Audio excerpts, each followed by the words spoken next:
My husband said the noise in the attic was just the wind. But I heard my name. Hi, everyone.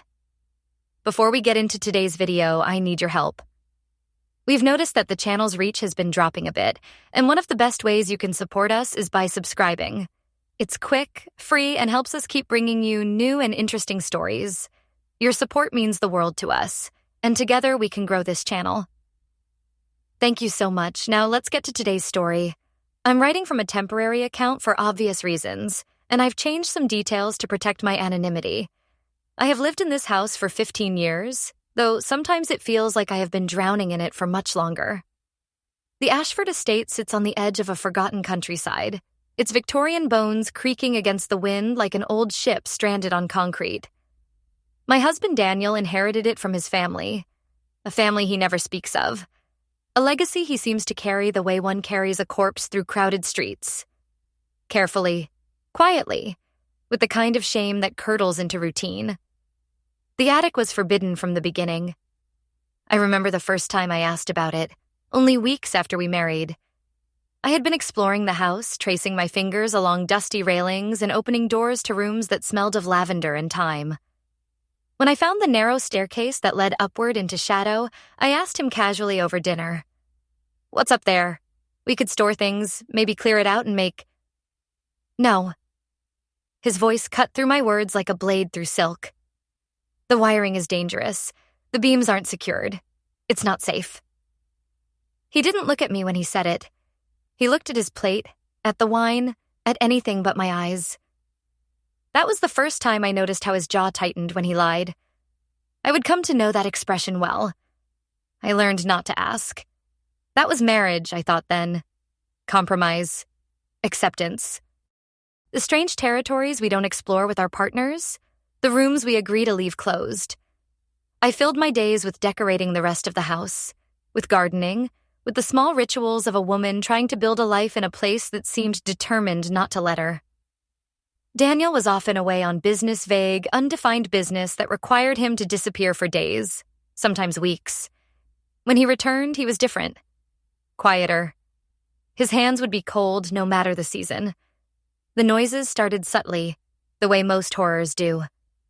A creak in the night that could be the house settling. A distant thump that might have been wind in the eaves. I would lie beside Daniel, feeling his rigid shoulders, his refusal to acknowledge the sounds, and I would wonder if I was imagining them. We stopped having conversations about meaningful things. His eyes grew distant. He began locking doors, the study, the cellar, the old library where his family photographs were kept. When I asked why, he said he was protecting valuables. From whom, I didn't ask. The sounds from above grew louder. By the 10th year, I had stopped pretending not to hear them. I would wake in the dark with my heart hammering, listening to what sounded like footsteps pacing across the floor above my head. Slow steps. Deliberate steps. Sometimes they would stop for hours, and the silence would be worse than the noise. At least noise meant something was there. Silence meant I was alone with my thoughts. Alone with the growing certainty that something was profoundly wrong in this house. Daniel's response never changed. "It's just the wind," he would say, turning away from me in bed. "Just the house settling. You're being paranoid." But I could feel the lie in the darkness between us. I could taste it on my tongue like metal. I began to research the house. I found old newspaper articles in the library microfilm of local records, dusty archives that no one had touched in decades. The Ashford family had been prominent once. Landowners and industrialists, the kind of people who seemed above scrutiny.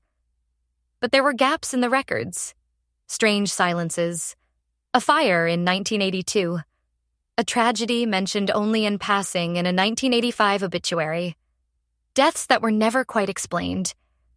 I found photographs of Daniel as a child, a thin, pale boy with an unsettling expression. He was always alone in the pictures, even when others were present. He looked like he was waiting for something terrible. One evening, I called my mother and asked her what she remembered from when I first introduced Daniel to the family. She hesitated, which was unlike her. "He seemed sad," she finally said. damaged maybe, like someone carrying a weight no one else could see. But he was charming too, the kind of man who makes you want to fix him. Did he ever say anything strange to you? Why are you asking this? Just answer. Another pause. Once, when he thought I wasn't listening, I heard him tell your father that he would never be free of this house. He said it like it was a curse. The fear I felt at that moment was like ice water injected directly into my veins. That night, I lay awake listening to the sounds from above. Pacing. Always pacing. And then, something else. A sound that made my blood stop moving. A voice. Thin and reedy, like wind through a crack in old wood, but unmistakably human. Unmistakably speaking. My name. Whispered from directly above the bed where I lay. Sarah. Sarah. I sat up so fast the room spun. Daniel was beside me, his back to me, perfectly still. I shook him, my hands trembling. Did you hear that? Hear what? Someone called my name. From the attic. He was very still for a long moment. Then he turned to face me, and in the moonlight filtering through the window, I saw something in his expression that I had never seen before. Fear. Raw, primal fear. You didn't hear anything, he said quietly. Daniel, I heard... You. Didn't hear anything. His voice was low and dangerous. And you will never, ever go up to that attic. Do you understand me? Never. Why? What's up there? He got out of bed without answering. He left the room, and I heard him go downstairs. I heard the sound of liquid being poured, a glass being drained. I heard him do it again, and again. I lay in the dark, my heart pounding, and I understood that my husband was keeping a secret that terrified him. And I was beginning to suspect it was more than just a secret. It was a sin. The next morning, Daniel acted as though nothing had happened. He made coffee with mechanical precision, read the newspaper, told me he had to travel to the city for 3 days on business. His face was carefully blank. His hands were steady. But I noticed he took the key to the attic stairs with him, a key I hadn't even known he carried. After he left, I searched the house. Not frantically, but methodically. I went through drawers and boxes, through old filing cabinets in the study, through the locked library where his family's history was imprisoned behind glass and leather bindings. I found very little. Daniel was careful. His secrets were buried deep. But I did find an old photograph tucked inside a book about the architecture of Victorian homes. It showed the Ashford family posed formally in front of the house. Daniel's parents, stern-looking people with cold eyes, and 3 children. There was Daniel, maybe 15. There was a younger girl, perhaps 10.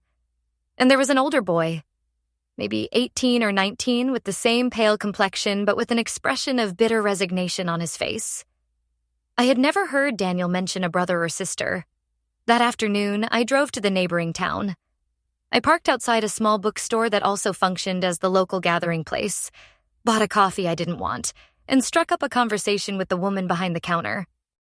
I've recently become interested in the history of the Ashford house, I said carefully. My husband's family owned it. Such a beautiful place. The woman's expression changed immediately. Her hand stopped moving as she was reaching for my cup. You're married to Daniel Ashford? Yes. Why? She set the cup down slowly as if it might break. That's a complicated history, she said. There was an accident years ago. A girl went missing from that property. Daniel's younger sister, I think. She disappeared in 1996 and they never found her. Never found anything. The police investigated, but eventually it was ruled an accidental disappearance. Sometimes children run away, or they get lost in the woods. The case went cold. The world seemed to tilt slightly. I didn't know Daniel had a sister, I whispered. No one talks about it anymore, the woman said. The family left eventually, and Daniel only came back years later when his parents died. He was alone after that. It was a dark time for this town. People always wondered what happened to her. Little Emma. She had red hair, I remember. Bright red hair. She was always running around the property, playing in the woods. And then one day, she was just gone. Emma. A sister named Emma who had vanished 15 years ago. 15 years, the exact number. The number that felt like it had been hanging over my marriage like a blade. I thanked the woman and left the shop with my hands shaking so badly I could barely hold the coffee cup. I drove to the library and looked up the old police reports. The investigation file had been made public. The case closed. I read through the dry, bureaucratic language that described the search. Volunteers combing the woods, police dogs, even divers who had searched the river that ran beyond the property. Nothing was found. No body, no evidence, no indication of what had happened to Emma Ashford. The investigating officer had concluded that she had either run away or gotten lost in the forest during a storm that occurred the day she disappeared.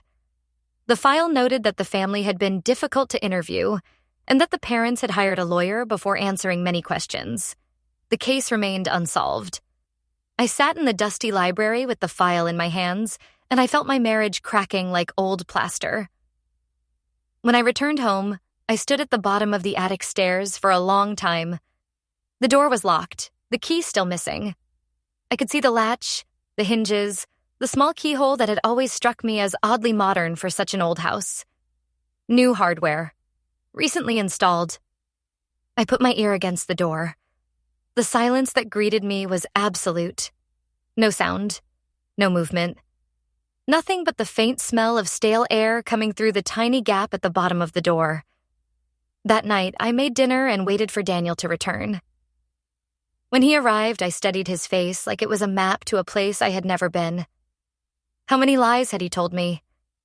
How many times had he held me and kissed my forehead while carrying that weight, that secret? "How was your trip?" I asked.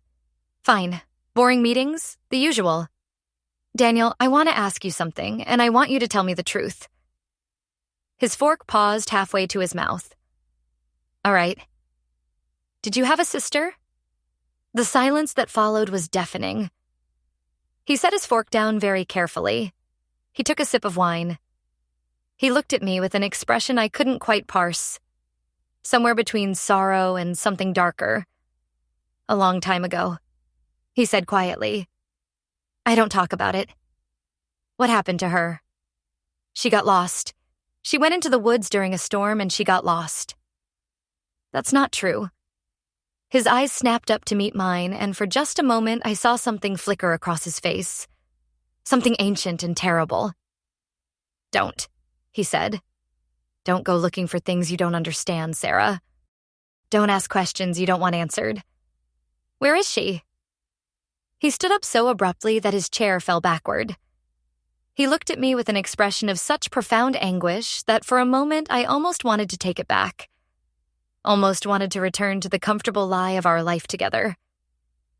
"She's gone," he said. "She's been gone for a long time, and she needs to stay gone." He left the room. I heard him go upstairs. I heard the sound of the study door closing, then locking. I sat at the table alone with the cooling food, and I realized that I was living with a stranger. A man who smiled at me during breakfast while harboring a secret that had poison in it.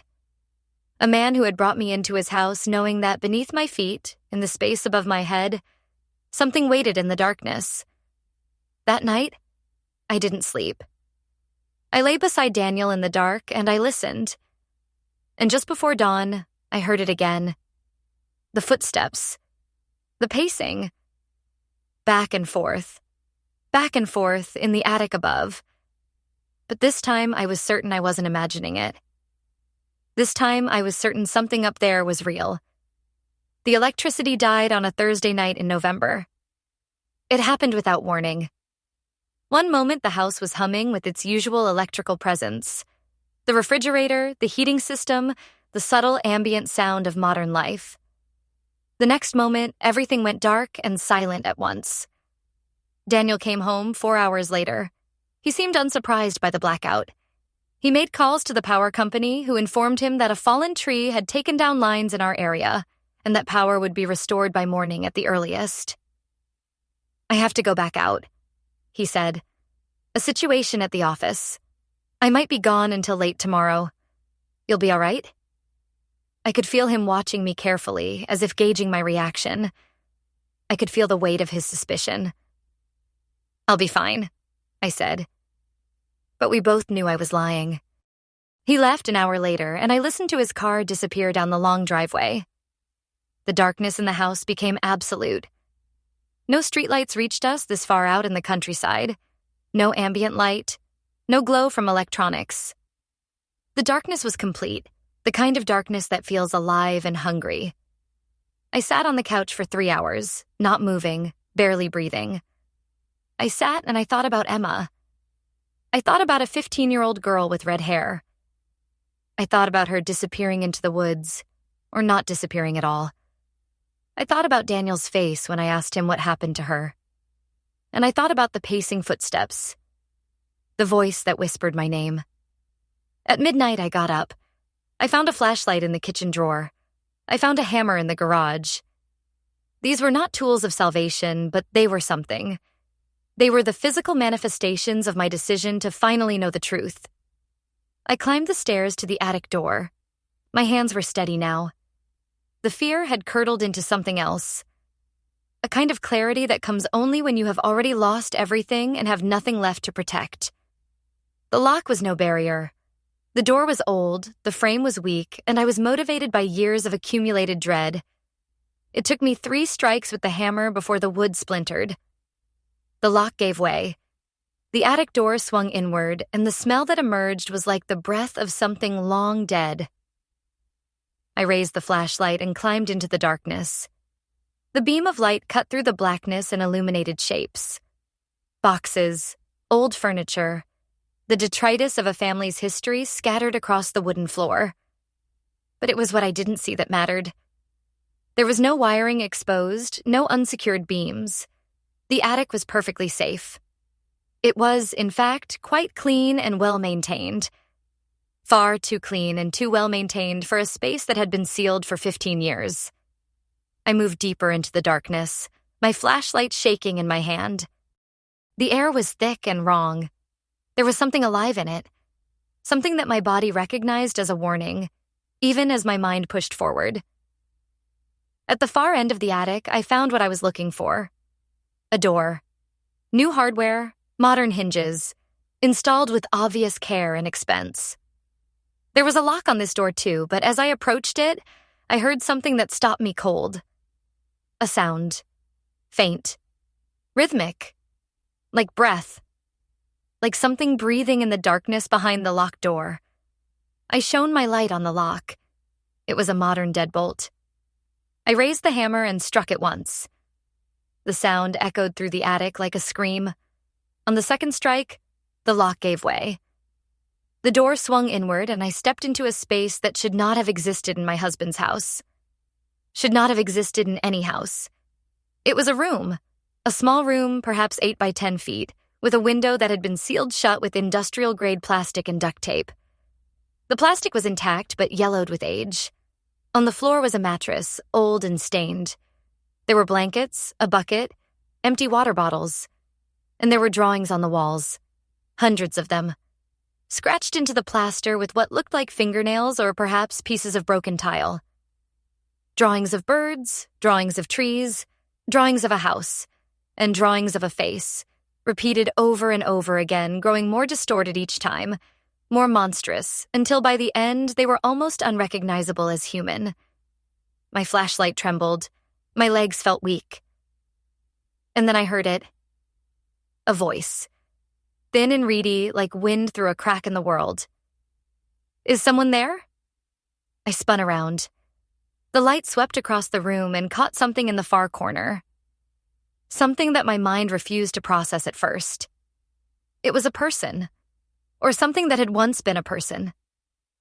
She was very thin, almost skeletal, her skin translucent and pale, stretched tight over protruding bones. Her hair, what remained of it, was a matted gray-white color. Her eyes were large and unfocused, and when the light hit them, they flinched away as if the beam was fire. But there was something familiar in the shape of her face. something I recognized. "Don't scream," she whispered. "Please don't scream." My mouth opened, but no sound came out. My flashlight dropped to the floor. It rolled across the wooden planks, its light spinning crazily, casting wild shadows across the walls. "How long?" I managed to whisper. She didn't answer. She just looked at me with those hollow eyes, and when she did, I saw something in her expression that was far worse than horror. I saw recognition. "You're his wife," she said. It wasn't a question. Her voice was barely audible, the sound of someone who had forgotten how to speak above a whisper. "Who are you?" "My name is Emma."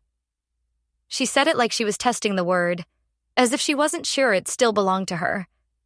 "Emma Ashford. He's my brother. He kept me here because—" She trailed off, her eyes going distant. "Because of what I saw. Because of what he did." The room seemed to spin. I felt the walls closing in on me. "What did he do?" "Our mother was dying," Emma whispered. "She was sick, and she was suffering, and he said he wanted to help her. He said there was a way, and I saw. I came into the room and I saw what he was doing to her. He saw me, and he was afraid I would tell." My stomach turned to water. "So he locked you in here?" "At first, it was supposed to be temporary. Just until the police came and went, until people stopped looking. But then—" She stopped, and I saw her hands shaking. "Then he couldn't let me go. And my parents, they helped him. They helped keep the secret. They said it was better this way. Better for everyone." "Oh God," I breathed. "They're dead now," Emma continued, her voice hollow. "They died, and he inherited the house. And I've been here, all this time, every single day. And then he got married, and I thought maybe he would let me go. I thought maybe he would feel guilty. So I called out your name. I tried to reach you. I thought if anyone could convince him, it would be you." The full weight of what she was saying crashed down on me like a physical force. 15 years. This woman had spent 15 years locked in this room. 15 years in darkness, in isolation, in the company of nothing but her own descending madness. "I'm going to get you out of here," I said. "No." Her voice was sharp, afraid. "No, you can't. He's not even here. We're leaving right now. You don't understand." She was shaking her head frantically. "He won't let me leave. He said so many times. He said if I ever tried to escape, he would kill me. And he's not bluffing. Do you understand? He's capable of it. He's already—" She didn't finish. She didn't have to. "What did he do to your mother?" I asked, even though I already knew.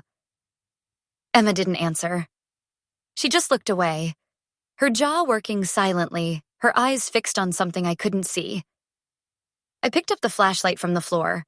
My mind was racing, trying to process, trying to find a solution in the chaos. "Pack whatever you have," I said. "We're getting out of this house." "He'll come back," she whispered. "He always comes back." "Not this time." I helped her to her feet. She was terrifyingly fragile, as if she might shatter if I held her too tightly. She had to lean on me heavily as we made our way back through the attic toward the stairs. As we descended into the darkness of the house, my mind was already forming plans. We would take my car. We would drive to the police station. We would tell them everything. I didn't hear the sound of the garage door opening. I didn't hear the car pull into the driveway. I didn't hear Daniel's footsteps on the stairs until it was too late. He appeared at the top of the staircase, silhouetted against the darkness. In his hand was a gun. He looked at Emma, at me, and then at the open attic door. For a long moment, no one moved. "What have you done?" he said quietly. "What I should have done the moment we met," I replied. He smiled then, and it was the most terrible smile I had ever seen. It was the smile of a man watching the carefully constructed walls of his life come crashing down. It was the smile of someone with nothing left to lose. "You beautiful, naive woman. he said. You think you can save her. You think you can go to the police and everything will be all right. You think there's some kind of justice in this world. He raised the gun. I understood, in that moment, that my marriage had always been heading toward this point. That from the very first day I met Daniel, we had been on a collision course with this ending. That love, or what I had thought was love, was just a trap with a very slow spring. Run, I whispered to Emma. But there was nowhere to run. The shot echoed through the house like the voice of God. I fell backward, my body suddenly weightless. I looked down and saw red spreading across my chest. I couldn't feel pain yet, only a terrible cold, as if my blood was turning to ice in my veins. Emma screamed, a sound so raw and primal that it barely seemed human. After 15 years of silence, her voice returned to her as a weapon, a scream that shattered the careful architecture of Daniel's constructed reality. He was distracted for just a moment. Just one moment. His eyes flicked toward her, and in that moment, she did something that surprised us both. She ran. Not away from him, but toward him. Her skeletal frame moved with a kind of desperate fury, and she threw herself at him with the last reserves of strength she possessed. The gun fell from his hands. I watched, my vision already beginning to blur, as they struggled at the top of the stairs. Emma was too weak, too diminished, but she had something that kept her fighting. Rage. 15 years of rage, compressed into this one moment, finding its release. They fell. The sound of them tumbling down the stairs was muted. I heard it the way you hear sounds in a dream, distant, disconnected, as if it was happening in another world. Then silence. I lay there in the darkness, feeling my body growing colder with each heartbeat. The cold was spreading through me now, seeping into my bones. I knew I was dying. I knew I should feel afraid, but what I felt instead was a kind of strange relief. The secret was out. The truth had finally fractured the surface of this house. I heard a groan from downstairs, a rustling of movement. Then footsteps, slow and unsteady, approaching the landing where I lay. Emma appeared above me. Her face was badly bruised and blood ran from a cut on her forehead, but her eyes were alive with something I hadn't seen before. Determination. Agency. I'm sorry, I whispered. Don't be, she said. She looked up at me with those hollow eyes. You tried. That's more than anyone has ever done for me. Emma, I wanted to say so many things. I wanted to tell her that she would survive this, that she would have a life, that the darkness would eventually recede. But I knew that wouldn't be the complete truth. She would spend the rest of her life in darkness. Maybe not physical darkness, but the darkness of trauma, of loss, of years stolen from her by the man she called brother. Listen to me, she whispered, leaning down close to my ear. Don't go toward the light. That's what they tell you happens when you die, right? The light. But there is no light here. There's only darkness. And in the darkness, we wait.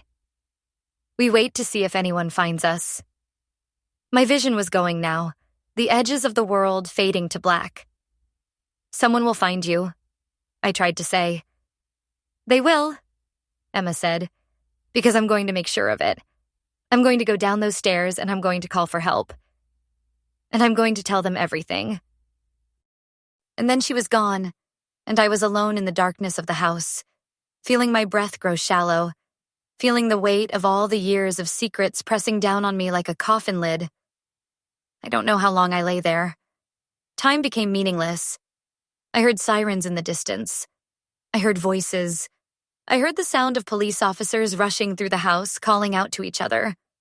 I heard someone cry out when they found Daniel at the bottom of the stairs. He wasn't dead, though he should have been. He was alive, trapped in a body that wouldn't work properly, his mind still conscious enough to understand what he had lost. And I understood something then, in those last moments of my life. I understood that some secrets are too heavy for one person to carry. They accumulate like poison in the system. They grow and metastasize until they destroy everything around them.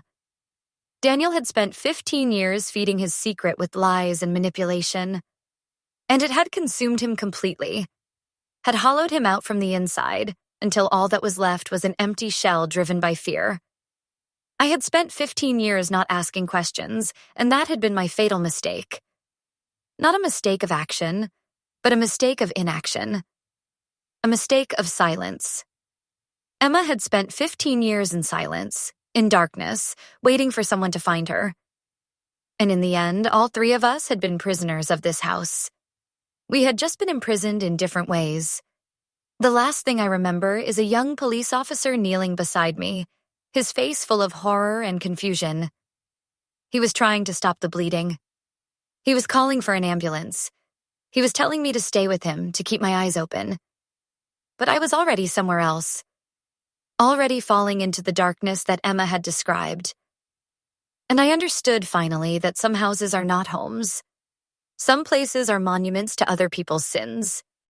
Some doors should never be opened, not because of what lies behind them, but because we might not like what it says about us that we built the door in the first place. The darkness took me then. It was neither peaceful nor violent. It was simply an absence. An ending to a story that had ended long before I ever walked through the front door of the Ashford estate. The house still stands. I don't know who lives in it now. Someone else, perhaps. Someone who knows nothing of what happened within its walls. Someone who sleeps soundly in a bed where secrets once festered in the darkness. Emma survived. After spending 15 years in that room, she emerged into a world that had moved on without her, that had forgotten she had ever existed. The police found Daniel guilty of kidnapping, false imprisonment, and assault. The evidence regarding his mother's death was less conclusive, but the suspicion remained, dark and ineradicable. He lives now in an institution where he will spend the rest of his days. Sometimes I wonder if he thinks about me. Sometimes I wonder if he thinks about Emma, or if his mind has simply broken under the weight of everything he did, has retreated into some inner landscape where none of this is real. But I am writing this from a place beyond the reach of such considerations. I am writing this as a warning, as a confession, as a monument to the dangers of silence. If you live in a house where secrets whisper in the attic, if you hear sounds you cannot explain, if your partner locks doors and forbids you from entering certain rooms, if the truth feels like something dangerous and alive just beyond your perception, do not wait. Do not compromise. Do not accept the comfortable lie for the sake of peace. Open the door. Let the truth breathe. And be prepared for what you find. Because the alternative is to become a part of the darkness. And the darkness, once it has you, never lets you go. I know this because I lived it. And in a way I do not fully understand, I continue to live it. Even now, from beyond the veil of death, I can hear the footsteps in the attic.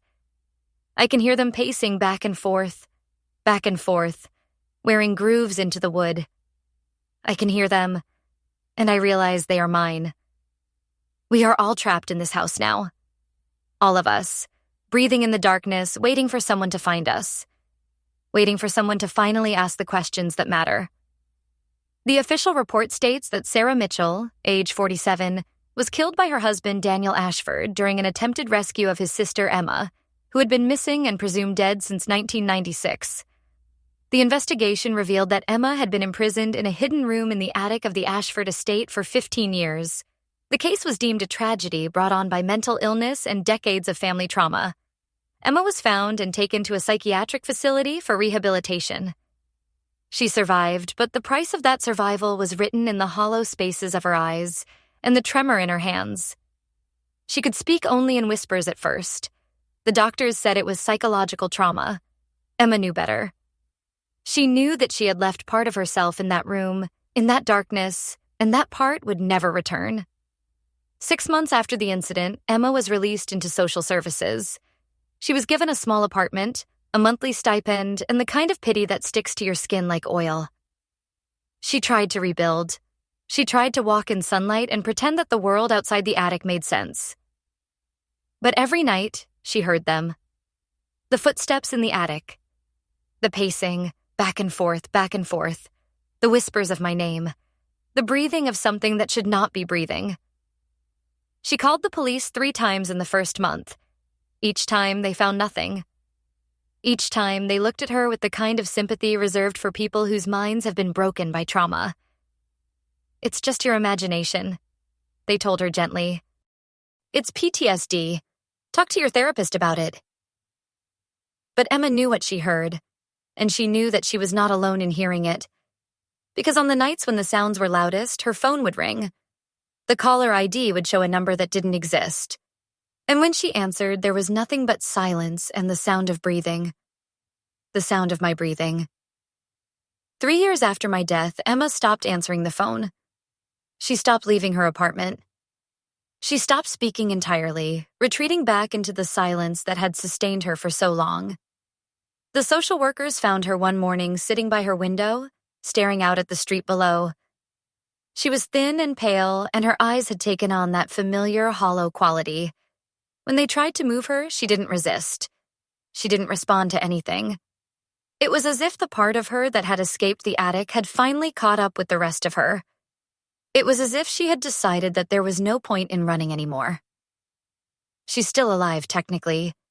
She lives in a group home now, where she sits quietly and draws pictures on the walls in exchange for food that she rarely eats. The other residents leave her alone.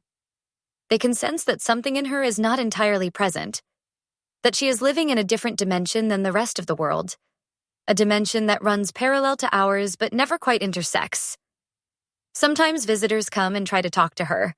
They bring flowers and magazines and well-intentioned sympathy. Emma doesn't acknowledge them. She just continues her drawings, the same drawings over and over again. Birds, trees, a house, a face growing more distorted with each iteration. The face of her brother. The face of the man who kept her imprisoned. Daniel, meanwhile, remains institutionalized. He is kept in a high-security facility for the criminally insane. He hasn't spoken a word since the day he was arrested. He sits in his cell for hours, staring at the walls, his hands moving constantly as if playing an invisible piano. The doctors believe he is catatonic, but sometimes, late at night, the guards report hearing him laugh. Not the laugh of a sane man, but the laugh of someone for whom the boundary between consciousness and madness has been permanently erased. And late at night, the guards also report hearing strange sounds from the empty cell next to his. Footsteps, the sound of someone pacing, the sound of breathing. They've investigated, of course, multiple times. They've found nothing, just an empty cell with no prisoner. But they've stopped investigating now. They've learned to ignore the sounds. The human mind, after all, is an incredible machine for denial. It will accept almost any impossibility if it means avoiding the confrontation with true horror. The Ashford house was put up for sale after the trial ended. No one bought it. The real estate agents who showed it reported that potential buyers felt uneasy there. They complained of strange sounds, of cold spots in certain rooms, of an overwhelming sense of dread that seemed to emanate from the very walls. Eventually, the house was abandoned. It stands empty now, a monument to secrets and silence, a wound in the landscape that refuses to heal. But sometimes, locals report seeing lights in the attic windows at night. And sometimes people driving past the property late in the evening swear they can hear pacing footsteps, even though the house has been empty for years. They hear someone calling their name, whispered from the darkness above. And they understand in that moment that some doors, once opened, can never be closed again. That some truths, once revealed, continue to ripple outward through time, affecting people who had nothing to do with the original sin. That the darkness, once invited into a place, makes itself at home. I think about this sometimes, from wherever I am. I think about the choices I made. I think about the moment I decided to open the attic door, and I wonder if Emma would have been better off if I had left her there, if the darkness would have been kinder than the world. But I know that's not true. I know that even in darkness, there is a form of hope, however faint. The hope that someone will find you. The hope that your suffering will have meaning. The hope that the truth, no matter how terrible, is preferable to the lie. I cling to that hope. It's all I have left. The nights are long here, wherever here is. And in the darkness, I listen to the footsteps in the attic. I listen to the breathing of something that might be me, or might be Emma, or might be Daniel, or might be all of us compressed into a single entity by the weight of our mutual suffering. And sometimes I hear other sounds. Sounds that suggest I am not alone in this darkness. Other voices whispering names that don't belong to them. Other people who opened doors they shouldn't have opened. Other people who discovered truths they wish they could forget. We are Legion, we who inhabit the spaces between the walls of the Ashford house. We are the keepers of secrets, the guardians of darkness, the voices that whisper from the attic in the dead of night. And we are waiting. We are always waiting. Waiting for the next person to move into that house. Waiting for them to hear the sounds. Waiting for them to ask the questions. Waiting for them to open the door that should never be opened. Because once you know what lies in the darkness, you can never unknow it. Once the door has been opened, it can never be fully closed again. The darkness seeps out, and it spreads, and it infects everyone it touches. This is the legacy of the Ashford house. This is what secrets build. Monuments to their own horror, castles of silence that grow larger and more terrible with each passing year. And somewhere, in an apartment where the walls are covered with drawings of distorted faces, Emma hears the footsteps too. She hears them and she knows that she will never be free. That the attic has become not just a place, but a state of being. That she carries it with her always, in the space between her thoughts, in the gaps between her heartbeats. The attic is no longer a room. The attic is a hunger, and it feeds on everyone who enters it. I pray that no one else ever opens that door. But I know, with a certainty that transcends hope or faith, that they will. Because human nature is to seek the truth, no matter the cost. Because we are all driven by an irresistible compulsion to know what lies in the darkness. And once you know, once you have stood in that darkness and looked upon what it contains, you are marked. You are part of it. You become a voice in the chorus of the damned, singing eternally in the spaces between the walls. This is my confession. This is my warning. This is my ghost story, told from beyond the veil of death, reaching across the boundary between worlds to tell you, do not go to the Ashford house. Do not open the attic door. Do not seek the truth that lies in darkness. Because the darkness, once acknowledged, acknowledges you in return. And it never, ever lets you go. I know this because I am still here. Still pacing. Still breathing. Still whispering names into the void. Still waiting for someone to answer. Still hoping that someday someone will find me. Still knowing that when they do, they too will become part of the darkness. And the cycle will continue, eternal and unbroken, as it has since the day the first secret was buried in this cursed place. We are the Ashford house. We are the darkness. And we are everywhere. The records of this case exist in the archives of local police departments and psychiatric hospitals. If you search for them, you will find files marked sealed. You will find redacted reports. You will find evidence that someone, somewhere, decided that certain truths were too dangerous to be widely known. But you will also find gaps, spaces where information has been removed, moments where the official narrative doesn't quite add up. Those gaps are where I live now. In the spaces between the known and the unknown. In the silence between the words of official reports. And if you listen carefully in the dead of night, you might hear me calling your name from those spaces. You might hear the footsteps in the attic. And you will have to choose. Do you open the door and join us in the darkness? Or do you accept the comfortable lie and pretend you never heard anything at all? Choose carefully, because there are some questions that, once asked, can never be unasked. Some doors that, once opened, can never be closed. The Ashford house is waiting.